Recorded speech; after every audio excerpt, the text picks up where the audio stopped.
Vamos lá. Boa noite, turma. Vamos para mais uma aula nossa aí da nossa sequência de aulas da residência de Medicina Intensiva do Hospital Metropolitano Dr. Célio de Castro. Hoje é a aula do nosso preceptor cirurgião torácico do hospital, Dr. Daniel Freitas, vai falar para nós aí sobre pneumodiastina no paciente crítico, né, que a gente viu uma incidência elevadíssima nos pacientes com COVID na terapia intensiva. Então, é um tema bem interessante. Obrigado, Dani, pela força, pelo apoio, por aceitar o desafio aí de tentar enfiar na cabeça dos intensivistas a visão do cirurgião torácico. Isso é importantíssimo para nós, pela parceria aí. Só lembrando, eu peço a todos que deixem as câmeras abertas na medida do possível e os áudios fechados. Dúvidas lançadas no chat. Juarez, Bruninho, eu e os outros preceptores aí, vamos intermediando as dúvidas aí, na medida que elas forem surgindo. Vamos lá, obrigado, Dani, a palavra é sua, eu vou deixar meu áudio fechado aqui e vou moderando aí para você. Ok. Boa noite, pessoal, meu nome é Daniel Freitas, eu sou cirurgião torácico do Hospital Municipal Célio de Castro. Primeiro, eu quero agradecer a oportunidade à equipe do CTI, nominalmente ao Dr. Luigi. Obrigado por a gente ter essa oportunidade dessa conversa. É um assunto que, às vezes, nos deixa um pouco confuso e a incidência aumentou demais nesse último ano, em decorrência do COVID. E a gente pode entender um pouco melhor o que é o pneumodiastina, né? Mas entender de uma forma diferente do que era antes corrente, porque o COVID também não é uma doença, vamos dizer assim, cujas repercussões eram tão comuns com tanta frequência como foi na pandemia.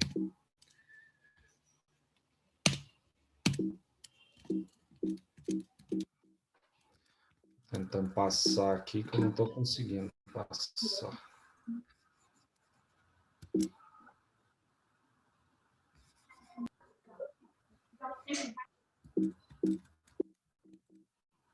O formato de apresentação sua, às vezes, não está dividindo a tela de apresentação, dá uma conferida aí. Dividir na tela de apresentação? Tem duas ou três formas de você compartilhar a apresentação sua. Talvez tenha travado. Sai e entra de novo. Aí eu acho que dá. Isso. Novo compartilhamento. Deve ser esse.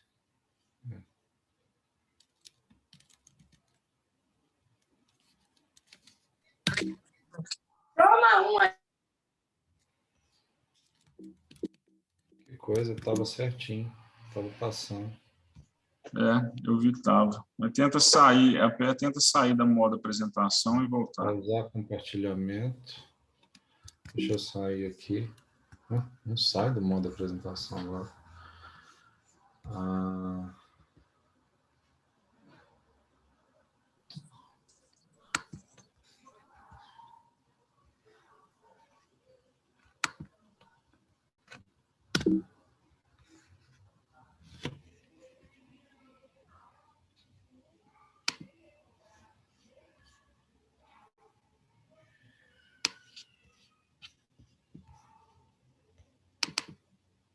Aí, agora saiu, vamos ver se vai só de compartilhar novamente. Eu acho que vai dar.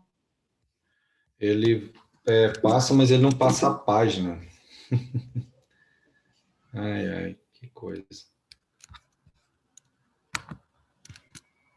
quiser mandar no meu e-mail aí também, eu compartilho por aqui. Agora foi. Foi? Não apareceu ainda não. Aí compartilha a tela agora de novo, velho. Deixa eu ver aqui.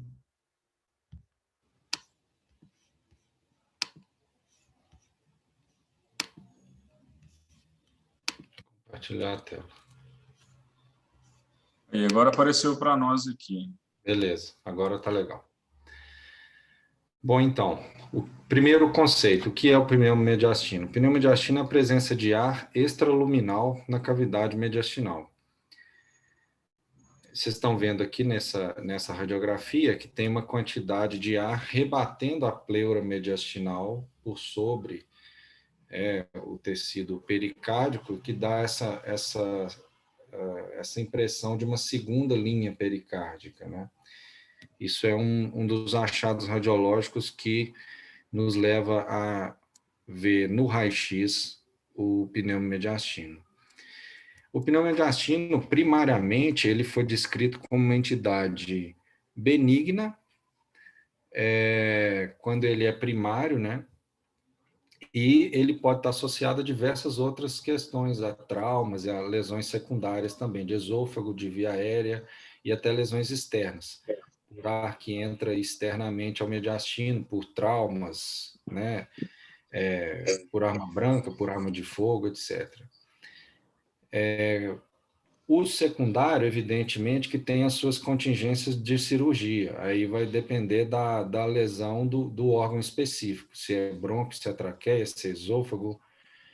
E, enfim, aí tem que ser considerado o trauma, o trajeto do agente que infringiu o trauma, né, o trajeto de um projétil, a possível víscera que está lesionada e fazer a propedêutica adequada.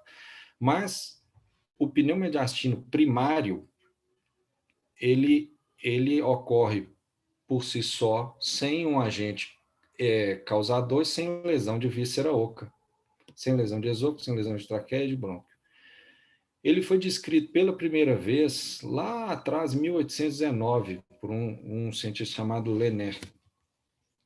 E depois foi bem descrito por Raman, em 1939. Raman, que inclusive descreveu o tão conhecido sinal de Raman, que é quando o ar disseca próximo ali do pericárdio e o próprio balanço cardíaco produz um som de crepitação aérea, que é um som muito assim inesquecível. Só que esse achado é um achado pouco frequente. Ele está em menos de 18% dos pneumomediastinos primários, que você vai auscultar ali o ápice cardíaco ou um pouquinho ali para-external do lado esquerdo e vai ouvir como se fosse essa crepitação no ritmo do batimento cardíaco, que é o sinal de Raman.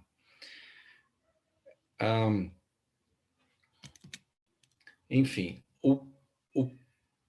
a princípio, né, é um diagnóstico de exclusão. O que tem que ficar mais importante, mais claro no diagnóstico do pneumomediastino primário é que ele nunca pode, por si só, ser dito como primário, a não ser que você exclua as lesões que podem provocar um pneumomediastino secundário. Então, basicamente, a gente está lidando com uma situação que tem uma doença benigna, autolimitada e que vai ser acompanhada com tranquilidade, vai resolver de uma forma espontânea, com outra doença que é uma doença potencialmente fatal, que é a lesão de esôfago, lesão de traqueia. E, em geral, as lesões de traqueia e esôfago, elas se manifestam de uma forma mais evidente. Entretanto, a gente já viu, inclusive, lá no hospital, que muitos pacientes chegam entubados, se o balonete do tubo estiver abaixo da lesão, ele pode manifestar muito pouco ou nem manifestar o pneumomediastino e a lesão traqueal de uma forma evidente, né? Então, aqui vocês veem, né, na radiografia do lado esquerdo, essas duas setas mostrando a dissecção da pleura mediastinal junto com na inserção da pleura mediastinal esquerda no diafragma e dá esse sinal desse V, que é um sinal característico também do pneumomediastino. Quando a gente está vendo demais silhueta aqui no coração, a gente já começa a desconfiar que se está evidente demais é porque tem ar em volta das estruturas e por isso que as estruturas ficam evidentes, né? Então, se você está vendo o diafragma inteiro, a linha diafragmática, que também chama sinal do diafragma contínuo, você consegue ver isso exatamente porque o diafragma está dissecado da sua pleura diafragmática por ar.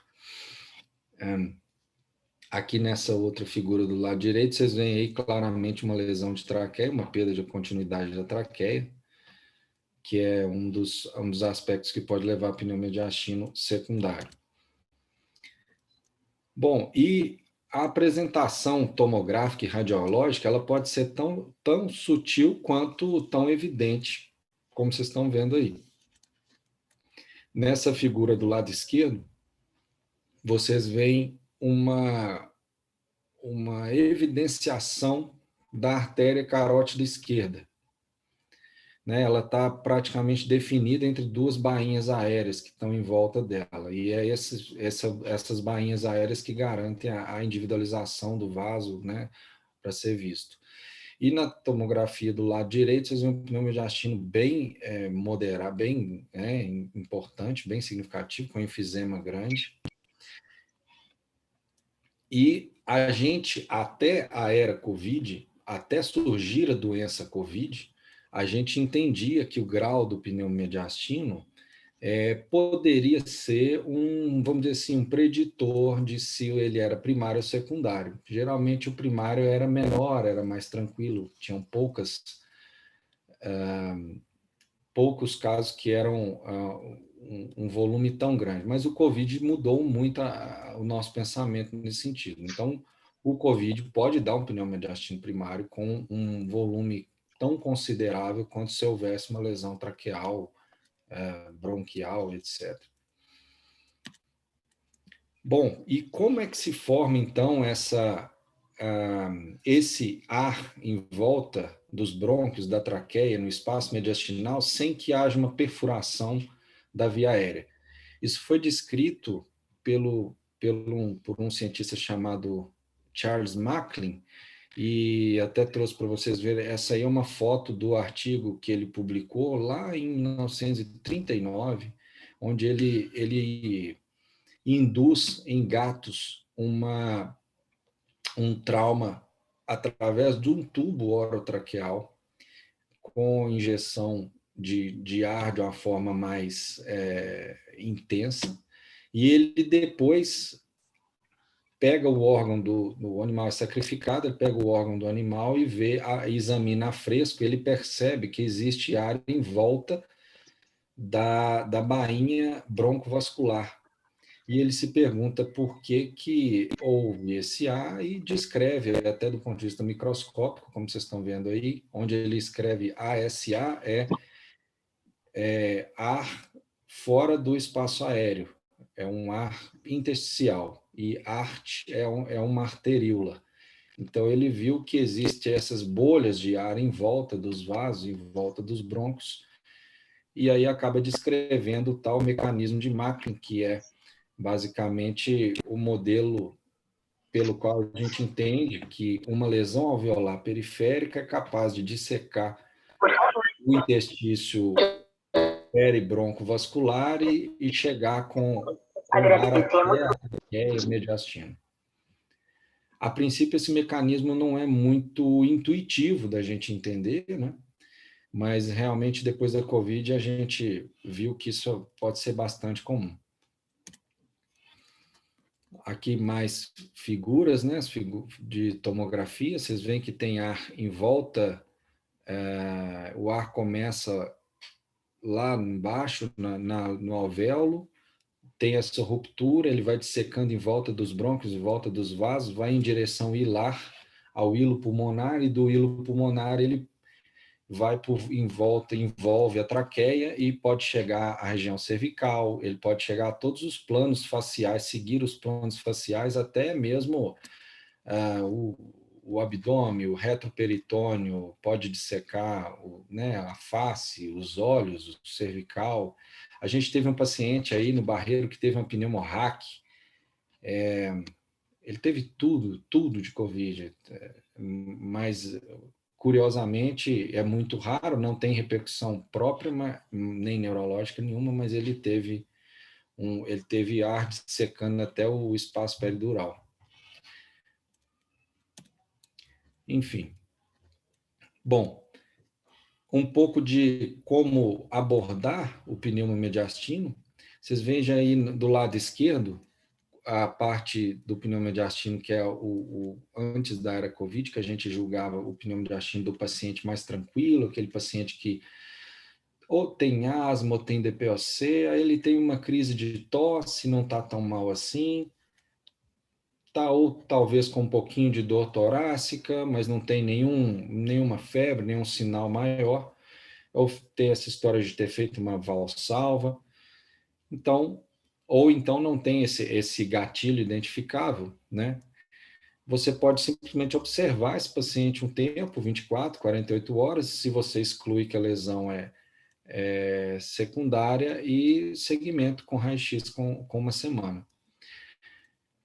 Ao passo que, se você identifica que o paciente tem, né, pródromos de uma doença mais séria, ou um trauma, ou manipulação da via aérea, ou possivelmente uma doença viral grave como Covid, ou tosses incoercíveis e vômitos incoercíveis que podem sugerir doença de Bolhave e perfuração espontânea do esôfago, né? Então, tudo isso na anamnese é importante você considerar. Se a história do paciente tem vômitos, se ele é tabagista, se ele é principalmente um etilista inveterado, teve uma crise de libação alcoólica, por exemplo, você tem que começar a suspeitar de esôfago também. Se teve, né, hematêmese, malorivais, etc. Nesses casos, você vai ter que prosseguir com a investigação, né, do mediastino, primariamente com imagem, mas é importante frisar também que a imagem ela não exclui totalmente a lesão secundária. O que exclui é a endoscopia. A tomografia tem achados indiretos de lesão traqueal, de lesão até mesmo esofágica, mas assim, é a endoscopia digestiva e a endoscopia respiratória que vão responder assim, por excluir tem ou não tem. Existem muitas lesões que podem passar despercebidas na tomografia, né? Então, você acaba fazendo, ou né, considerando a suspeita clínica, ou evoluindo para endoscopia digestiva, ou seriografia do esôfago com contraste, ou broncoscopia. Bom, desses fatores, né, que são fatores gatilhos, tem vários associados a esses pacientes do pneumodiastino primário. E vejam bem, fatores relacionados à via aérea, ao trato gastrointestinal, à manobra de Valsalva. Então, tudo isso são dados que a anamnese pode te fornecer. Né? Se o paciente está com uma exacerbação de asma ou de DPOC, se teve bronquite aguda ou bronquite crônica que agudizou, né? Essas três, inclusive, são as principais causas antes da era Covid. A gente sempre tinha uma crise de asma, de DPOC ou de bronquite. Então, nesses casos, a gente realmente tinha muita tranquilidade para tratar o pneumodiastino quando o paciente já tinha essa história, já tomava os remédios correspondentes a essas doenças e tinha um desses gatilhos, ou de valsalva, enfim, ou de tosse, ou de piora recente, tinha um pequeno pneumodiastino, você sabia que você teria que tratar a doença dele, a crise de asma ou de DPOC especificamente, com os remédios específicos para isso, mas que o pneumodiastino por si só não contribuiria para agravar ou para piorar o quadro ou mudar o prognóstico disso, né? Vômitos e úlcera péptica são fatores importantes, inclusive para pensar em lesão de esôfago. A gente tem que diferenciar entre o pneumodiastino primário, porque também são fatores relacionados à lesão de esôfago, a síndrome de Bolhave. Até mesmo valsalva, né, ir ao banheiro, defecar, e outras coisas como uso de droga, anorexia, ataque de pânico, enfim. São vários os gatilhos possíveis. Os sinais e sintomas são diversos e muito pouco específicos, né? Em geral, os principais são dor torácica, dispneia e tosse. Então, assim, vocês vejam que não são nada, não direcionam muito as coisas, mas são talvez também relacionados às doenças de base desses pacientes, que são principalmente DPOC, asma e bronquite, né? Mas pode haver também vários outros, pode haver febre, né, dependendo do quadro, estridor, ansiedade. Na verdade, essa ansiedade pode ser mais descrita como um incômodo pela dispneia, talvez uma incapacidade assim, de compreender o fato de estar com falta de ar, enfim. Mas é um incômodo respiratório também, não, né? Os sinais, o sinal de Raman, como eu falei para vocês, ele é muito pictórico, icônico, assim, só que ele é pouco comum. Ele é pouco comum, não é ele que vai te ajudar. O principal sinal clínico é enfisema subcutâneo.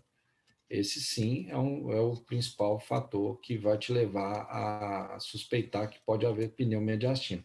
Principalmente se o enfisema subcutâneo for de região central, ele for cervical e cérvico-peitoral, cérvico-external. Se ele for primariamente, você vê que ele está originando na lateral do tórax, e um dos dois é hemitórax, você vai suspeitar mais de pneumotórax e não de pneumomediastina, né?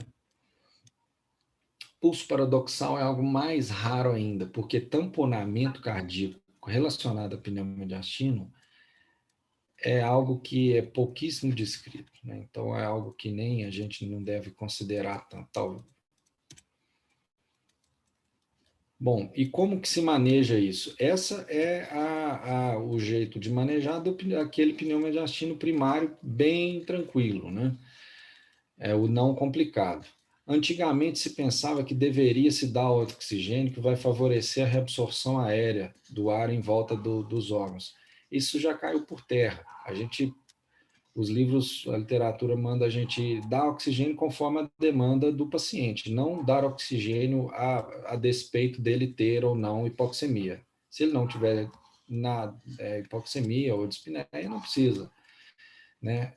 Não vai reabsorver mais rápido porque você está dando oxigênio, né? Analgésicos antitussígenos podem evitar um pouco a progressão, e antibióticos e broncodilatadores conforme a condição de base. Não é obrigatório dar antibiótico para pneumodiastino primário não complicado. O antibiótico por si só pelo pneumodiastino, evidentemente que vai caber antibiótico nas situações em que for um DPO6 exacerbado ou coisa do tipo, mas pela condição de base, não propriamente pelo pneumodiastino. Corticóide, broncodilatadores, né, conforme a condição também, exatamente como na asma. Vou ver se passa aqui. Isso aqui é uma broncoscopia que a gente fez lá nesses dias, não sei se vocês vão conseguir ver bem, e que ilustra um pouco a pesquisa, né, do pneumomediastino secundário. Vocês estão vendo aí uma laceração na membranosa da traqueia? Ó, e aí eu recuei o tubo para ver a lesão e depois a gente vai avançar o tubo novamente para colocar ele em posição de operar a paciente. Então, agora está avançando o tubo.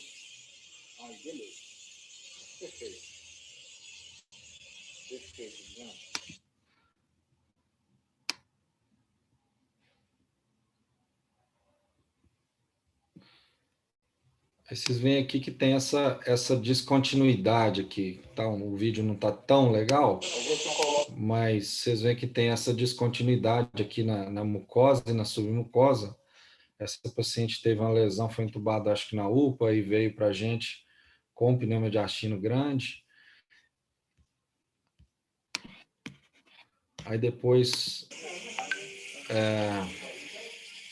aqui está identificado, vocês vão ver que às vezes tem lesões que parecem pequenas, mas elas não são, na verdade, tão pequenas.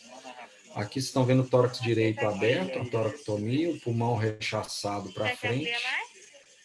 Aqui toda a traqueia rafiada, esses aqui são pontos, ó, desde lá de cima até aqui embaixo. Aqui está o esôfago dissecado, a veia ázigos que a gente ligou aqui. Então, estou mostrando aqui os pontos, com uma rafia bem grande, né? Esse quadro de lesão traqueal em vigência de COVID é um grande desafio de tratamento, porque o paciente já não ventila bem com 2 pulmões. Você, ao operar o paciente, como vocês estão vendo aqui, a gente tem que rechaçar o pulmão anteriormente para expor a via aérea lá no lado posterior e você fatalmente incorre em hipoventilação desse pulmão. Então, a mortalidade de uma lesão de traqueia em vigência de COVID grave, uma pneumonite bilateral grave, ela beira uns 80%. Ao passo que com os de ECMO tem serviços que falam em mortalidades variando de 10% a 20%, 30%.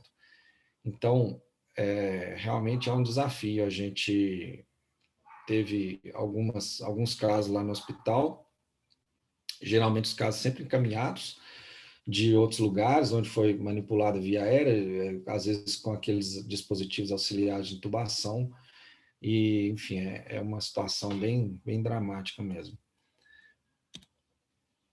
Bom, aí a gente tinha esses 2 quadros tão diferentes, né? Um quadro que é secundário, que a gente via com evidentes pneumodiastinos grandes, e o quadro primário, que era um quadro tranquilo. E aí veio a Covid e bagunçou a cabeça da gente, né? A Covid pode tudo, pode dar um pneumodiastino pequeno, pode dar um grande, pode fazer uma imagem como a dessa tomografia, e essa paciente tinha um pneumodiastino primário. Essa paciente não tinha nenhuma lesão de órgão visceral, né?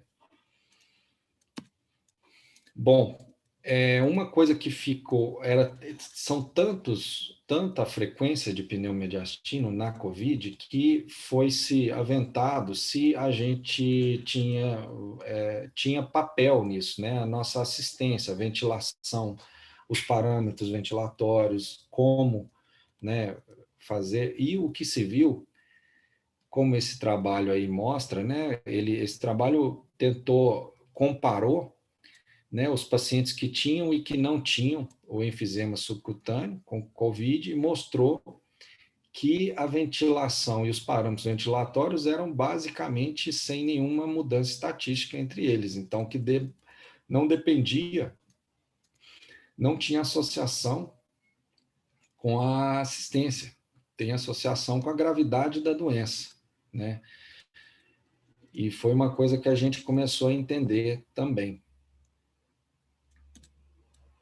Aqui, outra coisa que é um pouco intrigante, inclusive, no COVID, esse aqui foram 2 casos que lá do hospital que eu fiz, a gente colocou, até enviou para o Congresso, que são lesões traqueais e lacerações incompletas da traqueia, com um pneumodiastino bem grande, mas com lacerações incompletas, como vocês estão vendo aí na foto. Ela teve na mucosa, um pouco na submucosa, mas manteve a integridade da adventícia e tal. Isso é intubação sem dispositivo auxiliar de intubação. E é muito raro na literatura lesão traqueal por fragilidade traqueal associada com outras questões. E na COVID a gente sabe que existe uma traqueobronquite muito severa, né? Alguns pacientes chegam com a traqueia bastante cheia de fibrina, cheia de focos de fibrina, de edema, e essa traqueia realmente ela sangra ao toque, ela é muito frágil.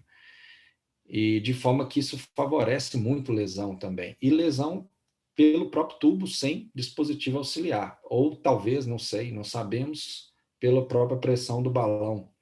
Mas, enfim, o fato é que a COVID tem associação com uma fragilidade maior de toda a via aérea, né? E induz esse tipo que a gente tem que pensar quando for COVID, que pode ter lesão sem dispositivo auxiliar de intubação, que seria o BUG, etc. Bom, e o que fazer, né? Quando você tem o pneumodiastino,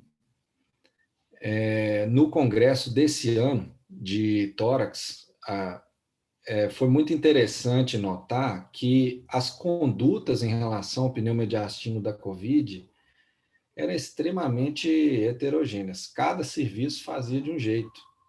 E, de fato, vocês verem que, por exemplo, 5 grupos importantes de cirurgia torácica que se manifestaram sobre isso no Congresso, cada um fazia de uma forma. O grupo do Rio fazia uma drenagem paratraqueal, o grupo de Brasília um dreno subchifoide, de São Paulo uma drenagem torácica bilateral, em Belo Horizonte e no Rio Grande do Sul não se fazia nada, o tratamento era conservador, outros faziam traqueostomia, às vezes com dissecção mediastinal, outros não, e o resultado, ninguém notou resultado melhor do que o outro.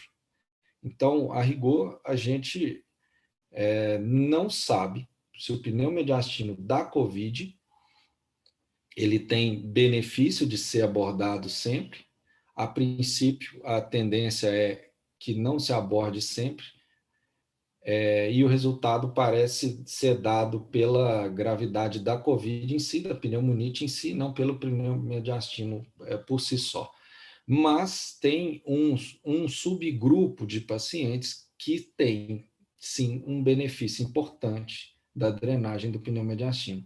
O problema é como estratificar esse grupo de pacientes, esse subgrupo de pacientes que, humildemente, nós não sabemos estratificar, mas que, vez por outra, a gente se surpreende quando faz uma traqueostomia num desses pacientes e ele melhora subitamente hemodinâmica e ventilatória de uma forma absurda. E aí você se pega naquela situação do tipo, por que eu não indiquei isso antes? Mas isso é a nossa dificuldade de identificar e de estratificar o pneu mediastino, que talvez tenha algum grau de hipertensivo e dos outros que não tinham. Né? E aí essa pergunta, existe pneu mediastino hipertensivo? Vejam bem, não é pneumotórax, pneu mediastino hipertensivo.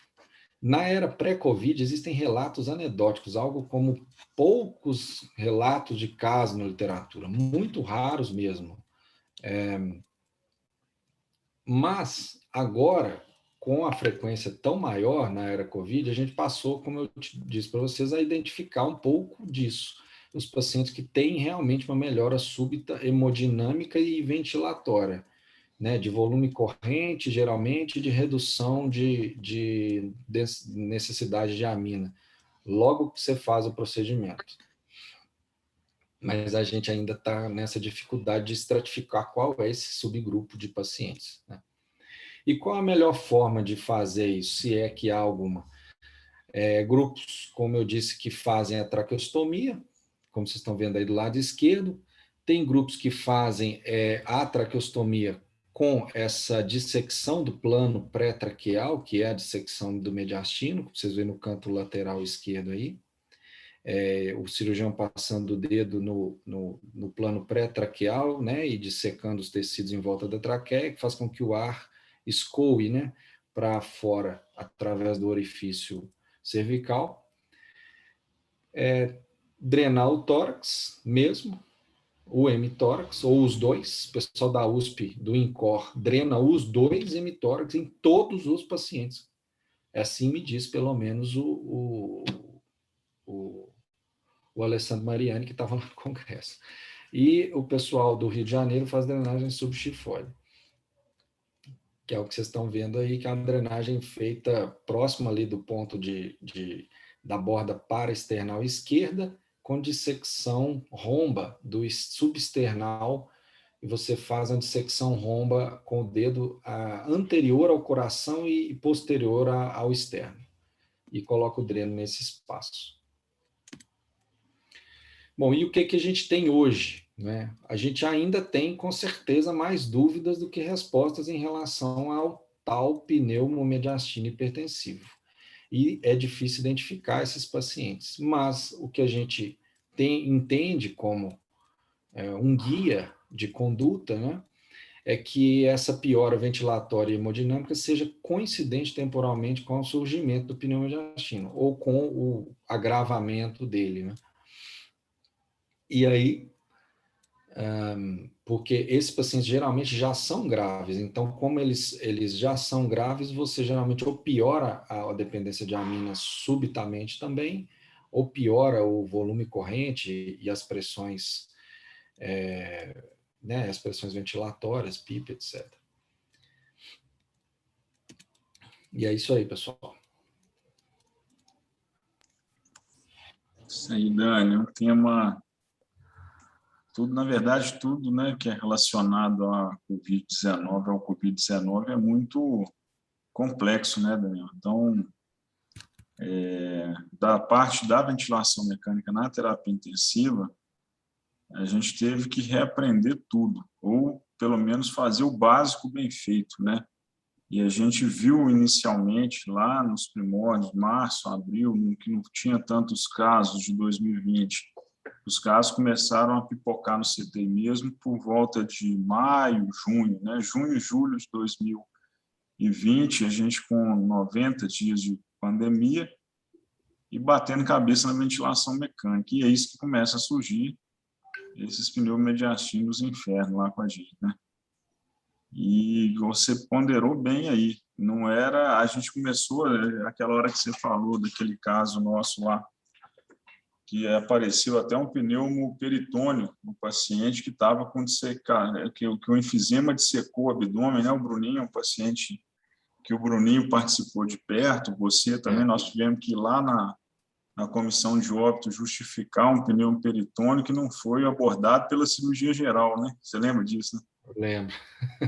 Né, Bruninho? E aí nós ficamos com um carão lá na comissão de óbito lá por simplesmente alguém bateu o olho lá, o radiologista olhando retrospectivamente, o Daniel estava com a gente, o Bruninho reviu 10 vezes o caso, para a gente chegar lá na comissão e ver que não era pneumoperitônio, né? Que o paciente tinha, era um pneumomediastino que tinha dissecado subcutâneo e o ar estava extra-abdominal. E aí a gente achou que era um pneumoperitônio. Então, são desafios muito grandes que a gente ainda está por aprender com eles, né? Voltando para a ventilação mecânica no pneumomediastino, Bruninho, Juarez, a turma da terapia intensiva pode me complementar se faltar alguma informação para os residentes, principalmente. A gente tem que lembrar que pressão positiva expiratória final, né, que é a PIP, se mantiver muito alta, vai manter a abertura da fístula, do trajeto do ar lá no pneumomediastino. Então, uma das primeiras coisas que a gente tem que fazer é baixar a pressão. E aí vem o tiro no pé. Eu preciso manter o pulmão aberto, o paciente respirar, uma pneumonite do COVID, e a gente vai deixar a pressão expiratória final baixa, para tentar proteger do pneumomediastino, para ele não aumentar. E com o tempo a gente viu que não faz tanta diferença, né? Você deixar uma PIP ali de 8, uma PIP de 7, 6, e o pneumomediastino ele iria aumentar independente da gente intervir nisso aí. Hoje eu acho que a gente pode falar, né? No nosso CTI nós tivemos próximo de 2.000 casos de COVID, né? Nesses 18 meses, a maioria deles entubados, e a gente aprendeu muito com isso. Tem muito que aprender ainda, né, Dani? Eu acho que você falou bem isso aí. Ficou muita dúvida. Então, e a partir de agora, eu não tenho muito COVID mais, aparece um pneumomediastino lá dentro do CTI, e aí? A gente tem que correr atrás da causa, por que esse paciente não tinha tanto pneumomediastino antes da pandemia, e agora a gente vê que reduziu, mas continua surgindo. Vez ou outra, aí aparece um pneumomediastino lá no paciente que a gente vai pedir teste para COVID para esse paciente, aí começa a bagunça na cabeça mesmo, né? Semelhante a situação com relação ao AVC isquêmico no paciente jovem, né? Comparando aí, a gente viu a incidência aumentar em pacientes com COVID, então teve mais AVC isquêmico nos pacientes jovens, sem comorbidades, associado à infecção pelo coronavírus. Eu acho que é isso. E aí, Bruninho, Juarez, turminha do mal aí, da terapia intensiva, quiser completar alguma coisa aí. Obrigado, viu, Dani? Foi excelente, cara. Muito boa aula, muito boa. Imagina, Ô, Daniel. eu que agradeço. Ô, Daniel, valeu pela aula aí. tô com uma dúvida aqui, velho, que na realidade é uma curiosidade, na realidade. Você conseguiu ver, assim, qual foi a incidência de pneu mediastino dentro dos casos que a gente teve lá no hospital, velho? Você conseguiu acessar esse dado? Ainda não, mas eu acredito que a gente viu em torno de uns 40 a 50 pneumomediastinos. A gente fez broncoscopia de quase todos, deve ter uns 2 que a gente não fez, só. Uhum. E se a gente recuperar pelas interconsultas para torácica, a gente vai chegar no número, viu? E, assim, é até, de uma certa forma, um privilégio poder participar aí no HMDCC, porque é uma série de casos gigantesca, de 2.000 casos que, assim, é um estudo pronto, isso aí, né? De muita informação, né? Muita coisa para a gente poder olhar, analisar, entender. Por exemplo, o paciente que a gente fez, teve 2 pacientes que fizeram aí traqueostomia, e até um não fui eu que fiz, foi a cirurgia geral, mas assim, a melhora foi bizonha, melhora na hora de parâmetros ventilatórios. Esses eu gostaria de retornar ao caso e ver o que tinha ali de diferente ou de novo, né? Esse doente ele foi embora ontem do CTI, cara, de alta pro quarto, foi tranquilo. Desmame de uma vez só da ventilação mecânica, acordadinho, foi legal. Assim, de fato, foi marcante. Ele piorou com o pneu mediastino, aí fez a fibro rápido, a traqueostomia em seguida, e o pneu mediastino deixou de piorar, né? Não só deixou de piorar, como melhorou, e o doente melhorou demais, tanto do ponto de vista hemodinâmico quanto respiratório também, né?